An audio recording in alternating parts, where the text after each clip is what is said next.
Fala, meus amigos, e aí, como é que vocês estão? Tudo beleza? Sejam muito bem-vindos a mais um vídeo aqui no canal Israel Vergne. E no vídeo de hoje vamos falar sobre alguns dados importantíssimos que suscitam boas notícias para o cenário econômico brasileiro. Não esquece de curtir, compartilhar, se inscreve aí no canal se não for inscrito, ativa o sininho das notificações para não perder nenhum vídeo e vamos para o conteúdo.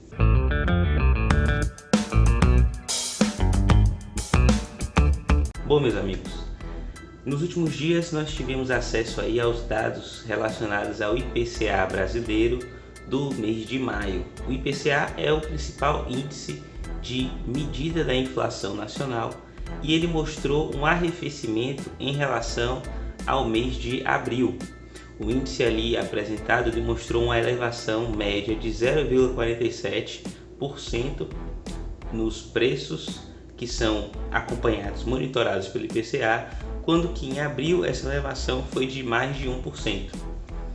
Essa redução tende a sinalizar que talvez o Brasil tenha alcançado ali o seu pico de inflação, algo que está em linha com o que vem sendo apresentado pelo Banco Central, especialmente no que diz respeito a falas recentes aí do presidente do Banco Central, Roberto Campos Neto, que sinalizou que o pico da inflação deveria acontecer ali entre os meses de abril, maio e junho.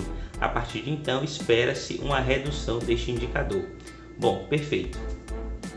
No acumulado do ano, uma vez que a gente já entendeu isso, a gente observa que o IPCA ele já atingiu aí 4,78%. Já está quase que no teto da meta de inflação do Banco Central, que está em 5% ao ano. Ou seja, 3,5% podendo ter 1,5% para cima ou para baixo.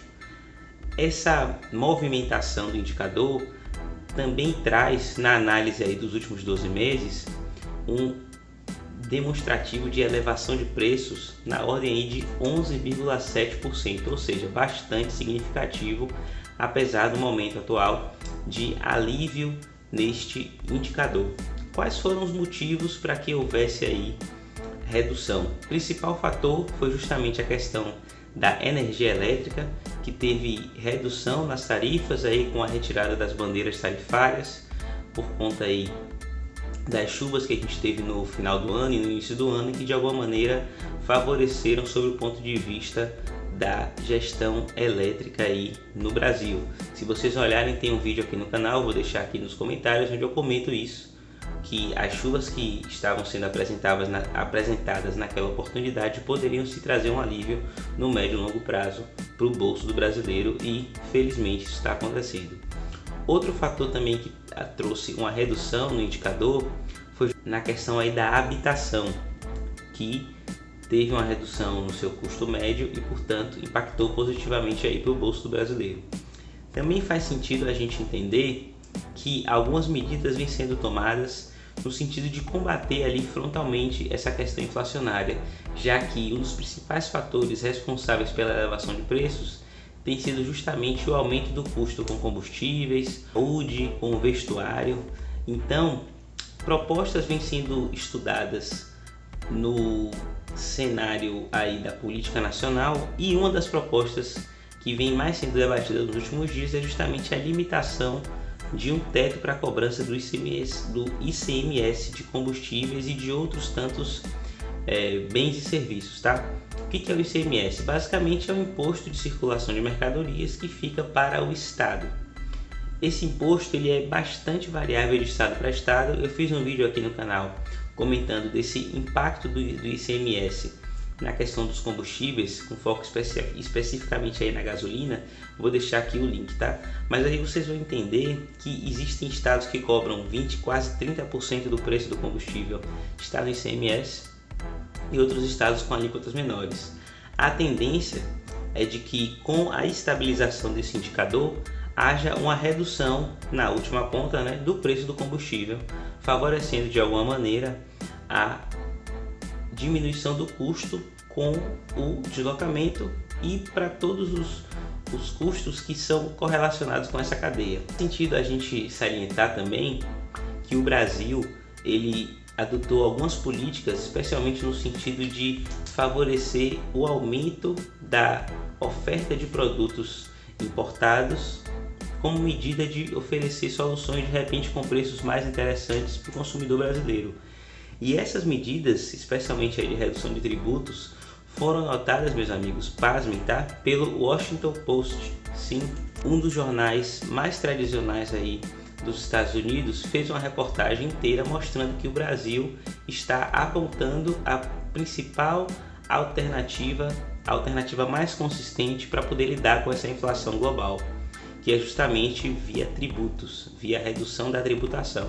E aí você pode pensar, poxa Israel, mas será que faz sentido o Estado reduzir tributos nesse momento que a gente está vivendo? Eu vou dizer para vocês o seguinte, o que faz sentido é o Estado se organizar para ser o menor possível, para ter o menor impacto possível no bolso do cidadão, já que hoje a gente trabalha aí mais de 4 meses por ano somente para sustentar estados e municípios. Então, qualquer redução, na minha concepção, é sempre bem-vinda. E eu entendo que o Estado deve se organizar, deve diminuir seu tamanho, deve diminuir aí o tanto de cabide de emprego, de cargo comissionado e tantos outros serviços que a gente infelizmente paga, mas não vê o resultado desses serviços. Então, essa demonstração aí de diminuição das alíquotas para uma série de produtos importados, para que haja aí um aumento da oferta desses produtos no Brasil e, consequentemente, que a gente, enquanto consumidor, possa ter acesso a produtos mais baratos, eu vejo com bons olhos e entendo que esse sim pode ser um caminho interessante para que haja um impacto menor aí no bolso do consumidor, especialmente daquele de menor renda. Vocês que os produtos alimentícios foram os principais objetivos dessa redução de impostos e que, portanto, fazem total sentido para o momento que a gente está vivendo, visto que houve sim um aumento dos custos de tais itens aí na cesta de consumo média do brasileiro. Faz sentido também a gente entender, meus amigos, que esse cenário inflacionário ele não é algo que tenha acontecido de maneira casuística, né? Ou seja, aconteceu uma inflação, veio e, enfim, pegou o mundo inteiro de surpresa e infelizmente não há o que fazer, não.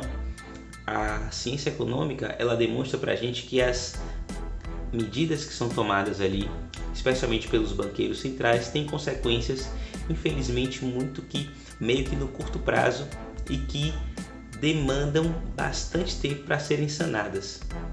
Então, foram tomadas medidas no momento aí de lidar com a pandemia que vocês já conhecem, e essas medidas foram, a gente pode hoje afirmar, analisando aí em perspectiva, foram tomadas meio que de forma assodada e até intempestiva, de maneira que houve manutenção de estímulos econômicos muito significativos e por um longo período de tempo. Então, agora os mercados estão colhendo, infelizmente, as consequências dessas medidas e os banqueiros centrais do mundo inteiro têm responsabilidade direta pela inflação que o mundo está passando, tá? O Brasil não está fora desse movimento, não está fora desse cenário. Então, meus amigos, eu quero trazer para vocês a seguinte ponderação, tá? Vamos ter atenção, especialmente nesse momento que a gente está vivendo, atenção ao cenário que se apresenta, atenção, especialmente aí aqui para o Brasil, as propostas de governantes estaduais, federais, no que dizem respeito a essa questão da lida com o cenário econômico, já que o apelo populista, o dar dinheiro para a população, geralmente cobra um preço muito caro e esse preço é a inflação, tá bom? Não esquece de curtir, compartilhar, se inscreve no canal se não for inscrito, ativa aí o sino das notificações para não perder nenhum vídeo. Muito obrigado por ter ficado até aqui, valeu e até o próximo vídeo.